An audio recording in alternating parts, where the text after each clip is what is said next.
ओम नमो नारायणाय नमः। ओम ब्रीं बृहस्पतिये नमः।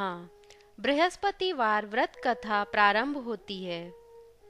एक राजा था जिसके घर में अन्न और धन की कोई कमी नहीं थी, परंतु उसकी स्त्री बहुत ही कृपण यानी कंजूस थी। वह किसी भिक्षार्थी को कभी कुछ नहीं देती थी। सारे दिन घर के कामकाज में ही लगी रहती थी। एक समय एक साधु महाराज बृहस्पतिवार के दिन उसके द्वार पर आए और भिक्षा की याचना करने लगे। रानी उस समय घर आंगन को लीप रही थी। इस कारण साधु महाराज से कहने लगी कि महाराज, इस समय मैं तो लीप रही हूँ, आपको कुछ नहीं दे सकती, फिर किसी फुर्सत के समय आइएगा। साधु महात्मा खाली हाथ चले गए। कुछ दिन पश्चात वह साधु महात्मा फिर आए और उसी तरह भिक्षा मांगने लगे। उस समय रानी अपने पुत्र को खाना खिला रही थी। फिर से कहने लगी कि महाराज, क्या करूं, मुझे तो अवकाश ही नहीं है, इसलिए आपको कुछ नहीं दे सकती। तीसरी बार जब महात्मा आए तो उसी तरह उनको टालना चाहा, परंतु महात्मा कहने लगे कि हे रानी, यदि तुमको बिल्कुल भी अवकाश हो जाए यानी कोई काम करने को ना रहे, तब क्या तुम मुझको भिक्षा दोगी? रानी कहने लगी, हाँ महाराज, यदि ऐसा कुछ हो जाए तो बहुत ही कृपा होगी। साधु महात्मा कहने लगे कि अच्छा, मैं तुमको एक उपाय बतलाता हूँ जिससे तुम्हें बिल्कुल भी फुर्सत मिल जाएगी। बृहस्पतिवार को खूब दिन चढ़ने पर उठो और सारे घर में झाड़ू आदि लगाकर कूड़ा एक तरफ इकट्ठा करके रख दो। घर में चौका मत लगाओ। फिर स्नान आदि करके घर वालों को कह दो कि वह हजामत आदि अवश्य बनवाएं।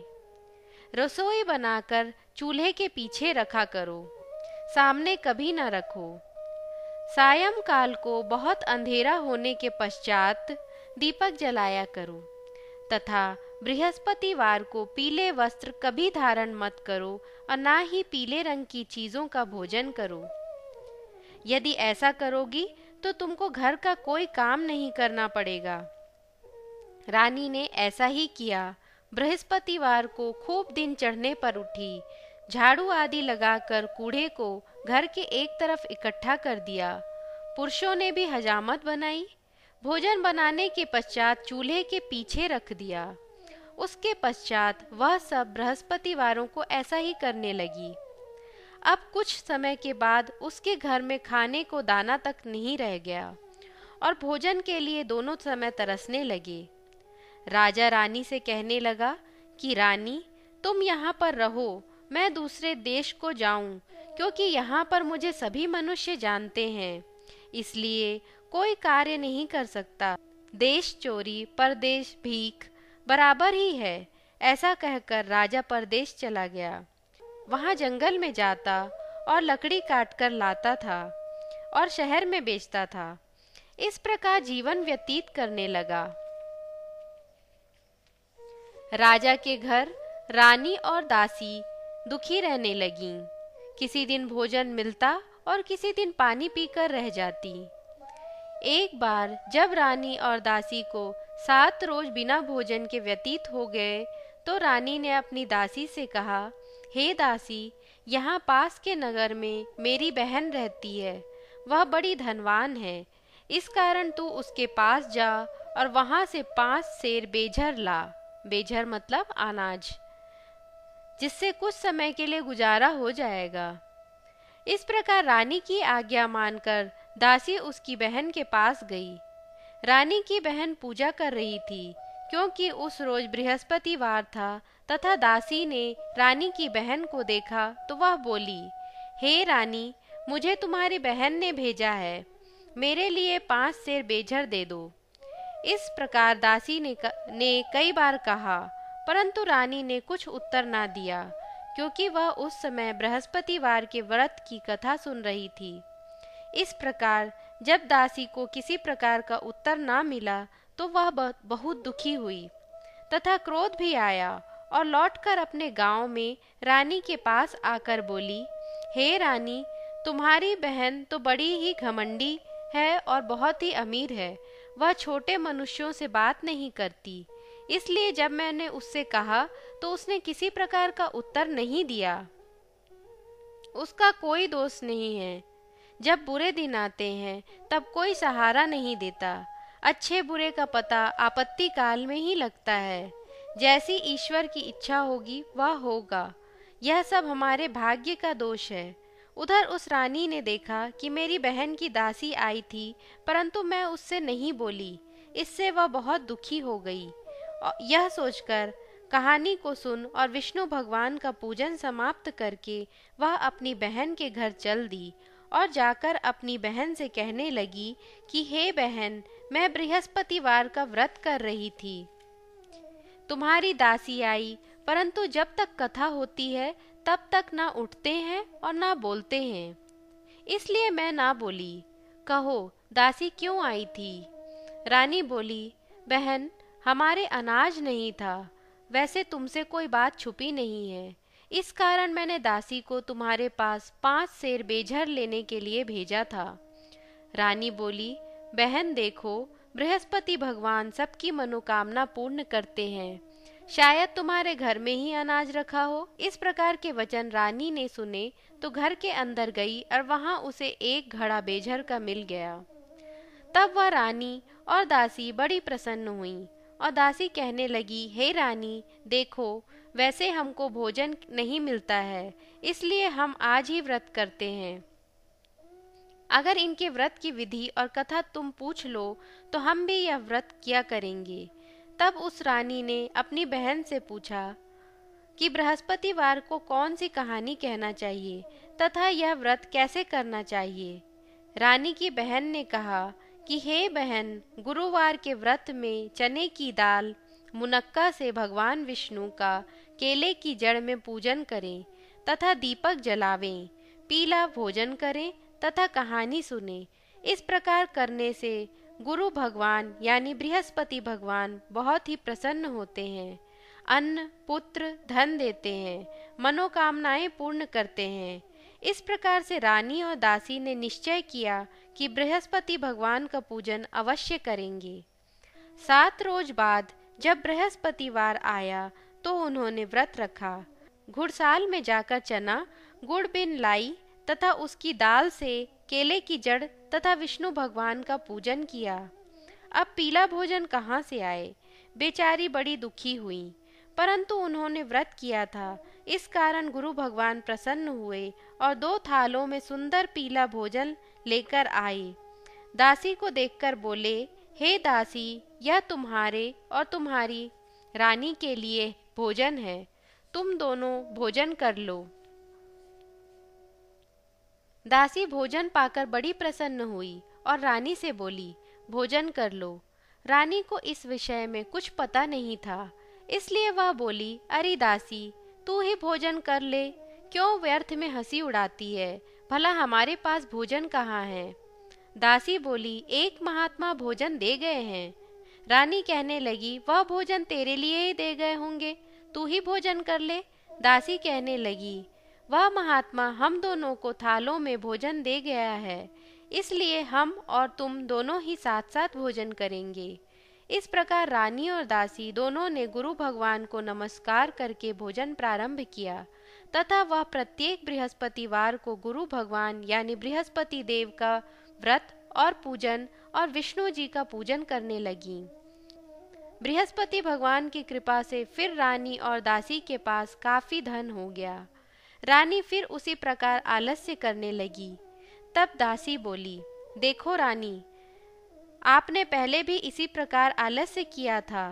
तुम्हें धन रखने में कष्ट होता था, इस कारण सभी धन नष्ट हो गया। अब गुरु भगवान की कृपा से धन प्राप्त हुआ है तो फिर तुम्हें आलस्य नहीं होना चाहिए। बड़ी मुसीबतों के बाद हमने यह धन पाया है, इसलिए हमें दान पुण्य करना चाहिए तथा भूखे मनुष्यों को भोजन कराओ, प्याऊ लगवाओ, ब्राह्मणों को दान दो, कुआं, तालाब, बावड़ी आदि का निर्माण कराओ, मंदिर पाठशाला बनवाकर दान दो, कुंवारी कन्याओं का विवाह कराओ, धन को शुभ कार्यों में खर्च करो, जिससे तुम्हारा यश फैलेगा तथा स्वर्ग प्राप्त होगा। रानी ने इस प्रकार दासी के वचन सुन के इस प्रकार के कर्म करने प्रारंभ कर दिए तथा उसका यश फैलने लगा। रानी और दासी विचारने लगीं कि ना जाने राजा किस प्रकार से होंगे, उनकी कोई खबर नहीं मिली। बृहस्पति भगवान से उन्होंने प्रार्थना की। तब भगवान ने रात्रि में राजा को स्वप्न में कहा, हे राजा, उठ उठ, तेरी रानी तुझे याद करती है, अपने देश को चलो।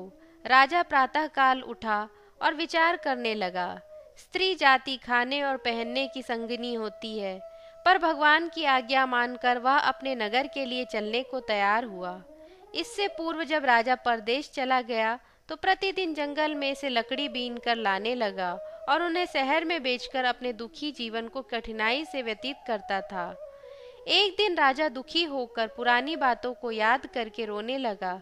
तब उस जंगल में से बृहस्पति देव एक साधु का रूप धारण करके आ गए और राजा के पास आकर बोले, हे लकड़हारे, तुम इस जंगल में किस चिंता में बैठे हो, मुझको बताओ। यह बात सुनकर राजा नेत्रों में आंसू लाकर बोला, हे प्रभु, आप सब कुछ जानने वाले हो।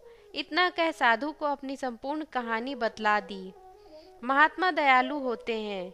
उससे बोले, हे राजा, तुम्हारी स्त्री ने बृहस्पति देव का अपमान किया था, जिसके कारण तुम्हारी यह दशा हुई। अब तुम किसी प्रकार की चिंता मत करो, भगवान तुम्हें पहले से भी अधिक धनवान करेगा। देखो, तुम्हारी स्त्री ने बृहस्पतिवार का व्रत प्रारंभ कर दिया है और तुम मेरा कहना मानकर बृहस्पतिवार का व्रत करके चने की दाल, गुड़, जल को लोटे में डालकर केले का पूजन करो। फिर कथा कहो और सुनो, भगवान तेरी सब मनोकामनाओं को पूर्ण करेंगे। साधु को प्रसन्न देखकर राजा बोला, हे प्रभु, मुझे लकड़ी बेचकर इतना पैसा नहीं मिलता जिससे भोजन करने के उपरांत कुछ बचा सकूं। मैंने रात्रि में अपनी रानी को व्याकुल देखा है। मेरे पास कुछ भी नहीं है जिससे कम से कम उसकी खबर तो मंगा सकूं, और मैं कौन सी कहानी कहूं यह मुझको मालूम नहीं है। साधु ने कहा, हे राजा, तुम किसी प्रकार की चिंता मत करो। बृहस्पतिवार के दिन रोजाना की तरह लकड़ियां लेकर शहर जाओ। तुमको उस दिन रोज से दुगुना धन प्राप्त होगा, जिससे तुम भली प्रकार भोजन करने लगोगे तथा बृहस्पति देव की पूजा का सामान भी आ जाएगा। इतना कह साधु देवता वहां से लोप हो गए। धीरे धीरे समय व्यतीत होने पर बृहस्पतिवार का दिन आया। राजा जंगल से लकड़ी काटकर शहर बेचने गया। उसे उस दिन और दिनों से अधिक धन प्राप्त हुआ। राजा ने चना, गुड़ आदि लाकर बृहस्पतिवार का व्रत किया। उस दिन से उसकी सब कठिनाइयां दूर होने लगीं। परंतु जब दोबारा बृहस्पतिवार का दिन आया तो राजा व्रत करना भूल गया। इस कारण बृहस्पति भगवान नाराज हो गए। उस दिन उस नगरी के राजा ने विशाल यज्ञ का आयोजन किया तथा नगर में यह घोषणा करा दी कि कोई भी मनुष्य अपने घर में भोजन न बनावे। समस्त जनता मेरे यहाँ भोजन आकर करे। इस आज्ञा को जो न मानेगा उसके लिए फांसी की सजा दी जाएगी। राजा की आज्ञा अनुसार शहर के सभी लोग भोजन करने गए, लेकिन लकड़हारा कुछ देर से पहुंचा, इसलिए राजा उसको अपने साथ लिवा ले गए और ले जाकर भोजन करा रहे थे तो रानी की दृष्टि उस खूंटी पर पड़ी जिस पर उसका हार लटका हुआ था। वह वहां पर दिखाई न दिया। रानी ने निश्चय किया कि मेरा हार इसी ने, यानी जो राजा लकड़हारे के रूप में भोजन कर रहा था, उसी ने चुराया है। उसी समय सिपाही बुलाकर उसे जेल खाने में डलवा दिया।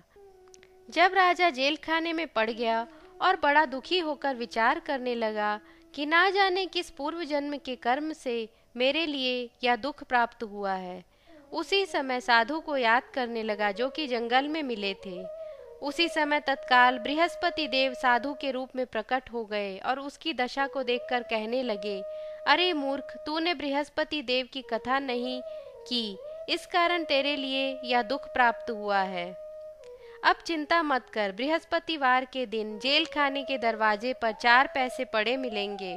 उनसे तू बृहस्पतिवार का पूजन करना, तेरे सभी कष्ट दूर हो जाएंगे। बृहस्पतिवार के दिन उसे 4 पैसे मिले।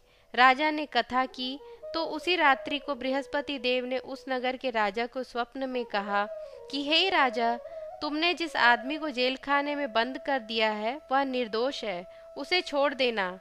रानी का हार उसी खूंटी पर लटका हुआ है, अगर तू नहीं छोड़ेगा तो मैं तेरे राज्य को नष्ट कर दूंगा।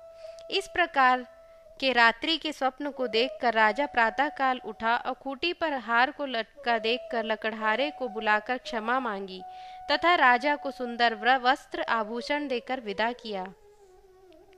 जब राजा नगर के निकट पहुंचा तो उसे बड़ा ही आश्चर्य हुआ। नगर में पहले से अधिक बाग, तालाब और कुएं हैं। बहुत सी धर्मशाला, मंदिर आदि बन गए हैं। राजा ने पूछा, यह किसका बाग और धर्मशाला है? तो नगर के लोग कहने लगे कि यह सब रानी और दासी के हैं। तो राजा को और भी आश्चर्य हुआ तथा गुस्सा भी आया। जब रानी ने यह खबर सुनी कि राजा आ रहे हैं तो उसने दासी से कहा कि हे दासी, देख राजा हमको कितनी बुरी हालत में छोड़ गए थे, कहीं हमारी ऐसी हालत देखकर लौट ना जाएं, इसलिए तू दरवाजे पर खड़ी हो जा। आज्ञा अनुसार दासी दरवाजे पर खड़ी हो गई और राजा आए तब उन्हें लिवा लाई। तब राजा ने क्रोध करके अपनी तलवार निकाली और पूछने लगे कि यह धन तुम्हें कैसे प्राप्त हुआ? तो उन्होंने कहा, हमें यह बृहस्पति देव के प्रभाव से प्राप्त हुआ है। राजा ने निश्चय किया कि 7 रोज बाद तो सभी बृहस्पति देव का पूजन करते हैं, परंतु मैं रोजाना दिन में 3 बार कहानी कहा करूंगा तथा रोज व्रत किया करूंगा। अब हर समय राजा के दुपट्टे में चने की दाल बंधी रहती तथा दिन में 3 बार वह कहानी कहता। एक दिन राजा ने विचार किया कि चलो अपनी बहन के पास हो आएं। इस प्रकार निश्चय कर राजा घोड़े पर सवार होकर अपनी बहन के यहाँ चलने लगा। मार्ग में उसने देखा कि कुछ आदमी एक मुर्दे को लिए जा रहे हैं। रोककर राजा कहने लगा, अरे भैया, मेरी बृहस्पतिवार की कहानी सुन लो। वे लोग बोले, लो हमारा आदमी मर गया है और इनको अपनी कहानी की पड़ी है। परंतु कुछ आदमी बोले, अच्छा कहो, हम तुम्हारी कहानी सुनेंगे। राजा ने दाल निकाली और जब कहानी आधी हो पाई थी कि मुर्दा हिलने लगा। कहानी जब समाप्त हो गई तो वह राम राम कहकर खड़ा हो गया। आगे मार्ग में उसे एक किसान खेत में हल चलाता मिला। राजा ने उसे देखा और उससे बोला, अरे भैया, तुम मेरी बृहस्पतिवार की कहानी सुन लो। किसान बोला, जब तक मैं तेरी कहानी सुनूंगा तब तक मैं अपने खेत और भी जोत लूंगा। जा अपनी कहानी किसी और को सुनाना। इस प्रकार राजा आगे चलने लगा। राजा के हटते ही बैल पछाड़ खाकर गिर गए तथा किसान के पेट में बहुत जोर से दर्द होने लगा। उस समय उसकी माँ रोटी लेकर अपने बेटे के पास आई थी। अपने पुत्र से सब हाल पूछा। बेटे ने सब हाल कह दिया तो बुढ़िया दौड़ी दौड़ी उस घुड़सवार के पास गई और उससे बोली, मैं तेरी कहानी सुनूंगी, तू कह तथा मेरे खेत पर ही चलकर कह। राजा ने बुढ़िया के खेत पर कहानी कही, जिससे वह बैल उठ खड़े हुए तथा किसान के पेट का दर्द भी बंद हो गया। राजा अपनी बहन के घर कुशलता पूर्वक पहुंच गया। बहन ने भाई की खूब मेहमानी की। दूसरे दिन प्रातःकाल राजा जागा तो वह देखने लगा कि सब लोग भोजन कर रहे हैं। राजा ने अपनी बहन से कहा कि कोई मनुष्य है जिसने भोजन न किया हो, वह मेरी बृहस्पतिवार की कहानी सुन ले। बहन बोली, हे भैया, यह देश ऐसा ही है। प्रथम यहाँ सभी लोग भोजन करते हैं, बाद में अन्य काम करते हैं। अगर कोई पड़ोस में हो तो देख आऊं। वह ऐसा कहकर देखने चली गई, परंतु उसे ऐसा कोई भी व्यक्ति नहीं मिला जिसने भोजन न किया हो। अतः वह एक कुम्हार के यहाँ गई जिसका लड़का बीमार था। उसे मालूम हुआ कि उसके यहाँ 3 दिन से किसी ने भोजन नहीं किया है। रानी ने अपने भाई की कहानी सुनने के लिए कुम्हार से कहा। वह तैयार हो गया। राजा ने वहां जाकर बृहस्पतिवार की कहानी कही, जिसको सुनकर उसका लड़का ठीक हो गया। अब राजा की प्रशंसा होने लगी। एक दिन राजा ने अपनी बहन से कहा कि हे बहन, हम अपने घर जाएंगे। तुम भी तैयार हो जाओ। यह बात राजा की बहन ने अपनी सास से कही। सास बोली, हाँ तू चली जा, परंतु अपने लड़के को मत ले जाना, क्योंकि तेरे भाई के कोई भी संतान नहीं है। बहन ने अपने भैया से कहा, हे भैया, मैं तो चलूंगी, परंतु मेरा पुत्र नहीं जाएगा।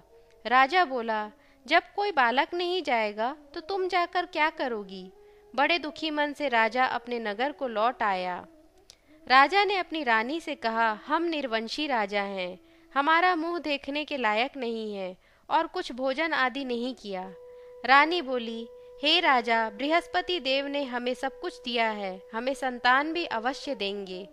उसी रात्रि को बृहस्पति देव ने राजा के स्वप्न में आकर कहा, हे राजा, उठ, सभी सोच को और चिंता को त्याग दे, तेरी रानी गर्भ से है। राजा को यह समाचार सुनकर बड़ी खुशी हुई। 9वें महीने में उसके 2 पुत्र पैदा हुए। तब राजा बोला, हे रानी, स्त्री जाति बिना भोजन के रह सकती है, बिना कहे नहीं रह सकती। जब मेरी बहन आवे तो तुम कुछ ना कहना। रानी ने हाँ कह दी। जब राजा की बहन ने यह समाचार सुना तो वह बड़ी खुश हुई तथा बधाई लेकर अपने भाई के यहाँ दौड़ी चली आई। तब रानी कहने लगी, घोड़े चढ़कर तो नहीं आई, पर गधे चढ़ी आई। राजा की बहन बोली, भाभी, मैं इस प्रकार से ना कहती तो तुम्हें संतान कैसे प्राप्त होती? बृहस्पति देव ऐसे ही हैं, जैसी जिसके मन में कामनाएं होती हैं सभी को पूर्ण करते हैं। जो भावना से प्रेम पूर्वक बृहस्पतिवार का व्रत करता है तथा कथा पढ़ता है अथवा सुनता और सुनाता है, उसे बृहस्पति देव सब तरह के सुखों से संपूर्ण कर देते हैं, उसकी सब मनोकामनाएं पूर्ण कर देते हैं। ओम ब्रीम बृहस्पतये नमः। ओम नमो भगवते वासुदेवाय नमः। ओम नमो नारायणाय नमः। ओम नमो माधवाय नमः। इस तरह से बृहस्पतिवार की कथा समाप्त हुई। धन्यवाद।